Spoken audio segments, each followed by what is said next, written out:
ආයිබෝවන් කොහොමද ඔයාලට ANS Kitchen YouTube channel එකට ඔයාලා හැමෝම ආදරෙන් පිළිගන්නවා.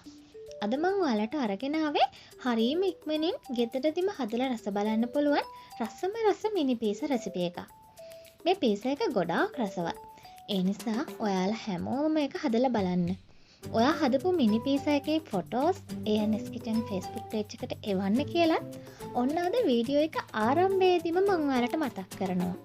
ඒ වගේම ඔයාලා තාමත් මගේ channel එකත් එක්ක එකතු වෙන්නේ නැති කෙනෙක් නම් ANS Kitchen YouTube channel එක subscribe කරලා bell icon එකත් click කරන්න කියලා මතක් කරනවා. එහෙනම් දැන් බලමු මිනි පීසා එක හදන්නේ කොහොමද කියලා. මම යොදා ගන්න අමුද්‍රව්‍ය වල ප්‍රමාණයන් description box එකේ සඳහන් කරලා තියෙනවා. ඔයාලට අවශ්‍යයි නම් ඒකත් බලන්න පුළුවන්.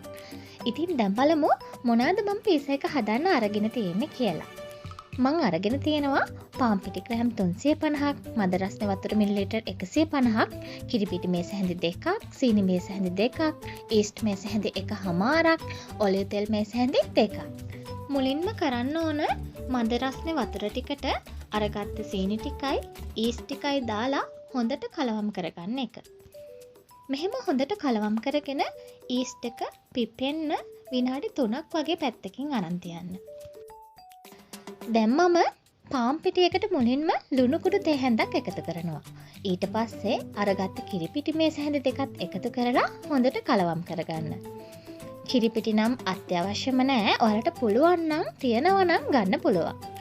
ඒ වගේම මේක කලවම් කරන්නත් ලී හැන්දක් පාවිච්චි කරනවා නම් ගොඩක් හොඳයි. දැන් ඔයාලට පේනවා ඊස්ට් එක හොඳට පිපිලා තියෙනවා. අපි මේස හැන්දකින් මේක කලවම් කරගන්න ඕන. දැන් ඊස්ට් මිශ්‍රණය පිටියකට ටිකෙන් ටික දාලා හැන්දකින් මෙහෙම කලවම් කරගන්න ඕන. ඔයාලට පේනවා දැන් ගොඩාක් දුරට කලවම් වෙලා තියෙන්නේ. ඒ නිසා අපි හැන්ද අයින් කරලා අතින් හොඳට පිටි ටික අනලා මේ ඩෝ එක හදාගන්න ඕන. මං කලින් ඔයාලට කිව්වනේ මං ඊස්ට් මිශ්‍රණය හදාගන්න වතුර මිලිලීටර් 150ක් ගත්තා කියලා. පිටි ඩෝ එක හදාගන්න තව වතුර මදි නිසා මං තවත් වතුර මිලිලීටර් 20ක් වගේ එකතු කරනවා. එකතු කරලා මේක හොඳට නීට් කරගන්න ඕන. හොඳටම නීට් වෙන එක හොඳයි. ඒ නිසා විනාඩි 7-8ක්ම හොඳට නීට් කරගන්න ඕන. දැන් ඔලිව් තෙල් මේස හැඳි දෙකත් එකතු කරලා තියෙන්නේ. එකතු කරලා මෙන්න මේ වගේ හොඳටම නීට් කරලා ෆොයිල් කවර් එකකින් මේක වහලා තියාගන්න ඕන. විනාඩි 45ක් 50ක් වගේ පැත්තකින් අරන් තියාගන්න. ඊට පස්සේ මේක හොඳට පිපිලා එනවා. හරියටම විනාඩි 50කට පස්සේ තමයි මම මේ පිටි එක වහලා තිබ්බ ෆොයිල් කවර් එක ගලවන්නේ. දැන් ඔයාලට පේනවා පිටි එක හොඳට පිපිලා තියෙනවා. දැන් පිටි එක මෙහෙම එකතු කරගෙන තවත් විනාඩි 2ක් වගේ හොඳට නීට් කරගන්න ඕන. දැන් ලෑල්ලකට පිටි ටිකක් එහෙගෙන මේ පිටි ඩෝ එකෙන් කොටසක් අරගෙන හොඳට තුනී කරගන්න. ඔයාලා හොඳට බලාගන්න මෙන්න මේ වගේ ගානට ඝනකමක් තියෙන විදිහට තමයි තුනී කරගන්න ඕන. දැන් ඔයාලට පුළුවන් විදිහේ රවුමක් අරගෙන මෙන්න මෙහෙම රවුම් කපා ගන්න. දැන් මම ට්‍රේ එකක තෙල් ටිකක් ගාලා මේ කපාගත්ත රවුම් ටික ඒකෙන් අහුර ගන්නවා. මේ විදිහට ඉතුරු කොටසත් අරගෙන රවුම් කපා ගන්න. කැපිලා ඉතුරු වෙන කොටස් ආපහු තුනී කරලත් රවුම් කපා ගන්න. මට පාන් පිටි ග්‍රෑම් 350න් මේ වගේ රවුම් 18ක් වගේ කපා ගන්න පුළුවන් වුණා. කපපු රවුම් ටික විනාඩි 2-3ක් වගේ ආයෙත් පිපෙන්න අරන් තියන්න. ඊට පස්සේ මේ රවුම් අරගෙන හැම තැනම සමාන වෙන්න මෙන්න මේ වගේ ටිකක් ඇඟිල්ලෙන් තුනී කරගන්න. දැන් ගෑරුප්පුවකින් මෙන්න මේ වගේ සිදුරු හදාගන්න. විනාඩි 2කට පස්සේ වටේම මෙන්න මේ ඇඟිල්ලෙන් තුනී කරන ගමන් මැද මෙන්න මේ විදිහට හදාගන්න. මේ විදිහට පීසා එක හදන්න අවශ්‍ය රොටි ටික ඔක්කොම ඔයාලා හදාගන්න. දැන් ලිපේ ගින්දර අඩු කරගෙන ෆෑන් එකක් ලිපේ තියාගන්න.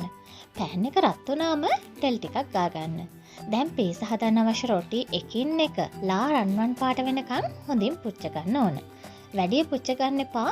මෙන්න මේ වගේ ලා රන්වන් පාටක් එනකන් පුච්ච ගන්න. මේ බලන්න පීසා හදන්න ඕන හැම රොටියක්ම මේ ගානට පුච්ච ගන්න. දැන් මං මේ රසවත් මිනි පීස් එක ලෑස්ති කරගන්න යන්නේ. ඉතින් පීස් එක ලෑස්ති කරගන්න මං අරන් තියෙනවා තක්කාලි සෝස් ටිකක්, ග්‍රේට් කරගත්ත චීස් ටිකක්, කෑලි මිරිස් ටිකක්, ගම්මිරිස් කුඩු ටිකක්, ඒ වගේම හීනියට කපාගත්ත තක්කාලි ටිකක්, බෙල් පෙපර් ටිකක්, මාළු මිරිස් ටිකක් වගේම ලූණු ටිකක්, වැදගත් සොසේජස් ටිකකුත් මං අරන් තියෙනවා. මේ දේවල් පොඩියට කපා ගන්න. එතකොට තමයි ලොකු ලස්සනක් එන්නේ. දැන් බලමු කොහොමද පීසා එක ලෑස්ති කරගන්නේ කියලා. පීසා එක ලෑස්ති කරගන්න අතරේ පෑන් එක ෆ්‍රී හීට් වෙන්න දාගන්න ඕන.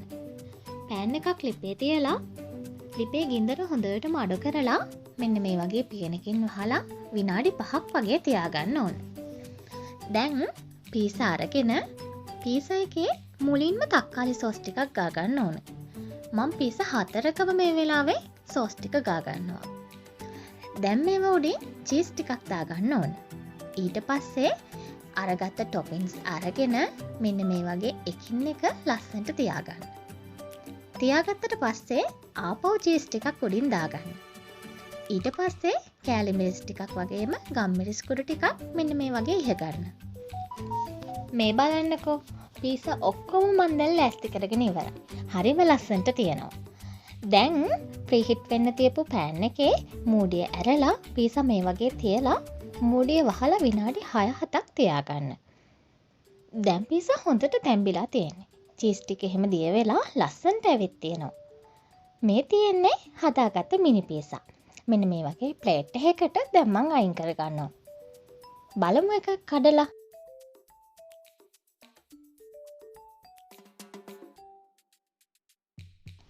ඔයාලට පේනවා පීසා එක ඇතුළත් හරි ලස්සනට තියෙනවා.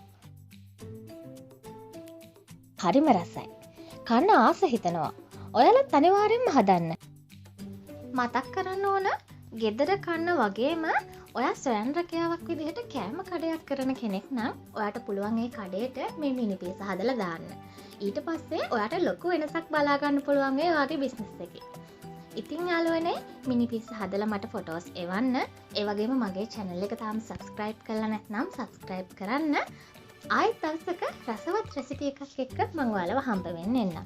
ගිහින් එන්නම්. බොහොම ස්තුතියි හැමෝටම.